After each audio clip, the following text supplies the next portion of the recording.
For the City of Port Adelaide Enfield Council, it was really important to us that we acted quickly. So we knew that we had to respond to our residents and our businesses during this COVID-19 period.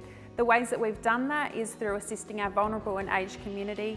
We're looking at ways that we can continue to support our businesses, but also provided rent-free periods for those who do lease our properties.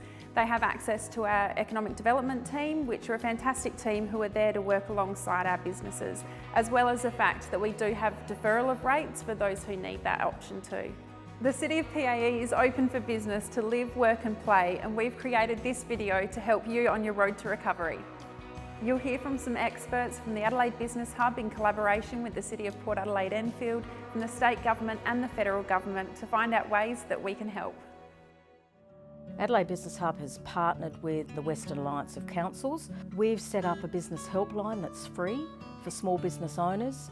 So we've set up business experts on the other end of the line. People simply register for a callback via our website. We match them to the correct business advisor, so there's no time wasted.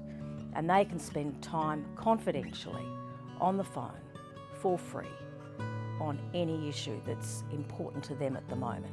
In addition to that, Adelaide Business Hub has partnered actually with the Commonwealth Government to deliver very targeted and very specific digital solutions programs, which of course we're all doing online at the moment. But the significant thing about that is that people get one-on-one mentoring support in addition to attending as many webinars as they want. So for $55, it's an example of a very low cost service that we're able to offer to firms within the Western area and in fact across South Australia. The other significant thing that is important for small business is that if they feel that they are operating out of premises that are just not suitable to their needs, they might even be a bit nervous about renewing a long-term lease.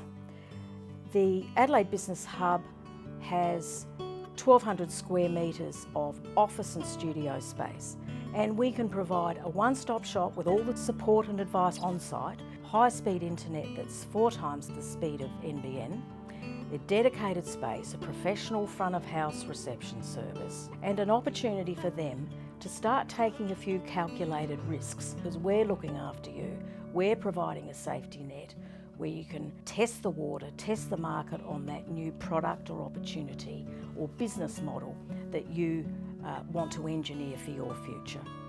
In this particular climate, the business does need to make sure that they've thought about and at least explored every new market opportunity that they have. I'd be thinking about, how can I be ready?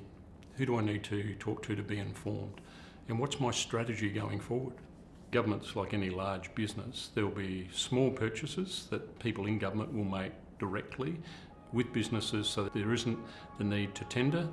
So one of the things that we've done in the last 12 months is created what we've called a South Australian Product and Services Directory. The point then is, what profile does your business have?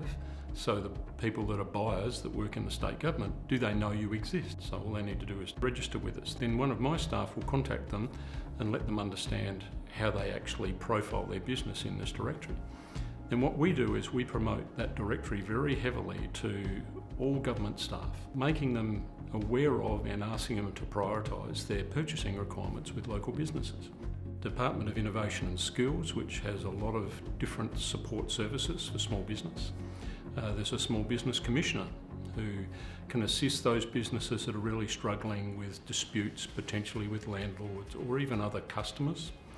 And then my role as the industry advocate is making sure SA-based businesses understand the procurement process and understand how to pitch for government work. We've got modules on our website and we've titled this sort of category Ready to Tender.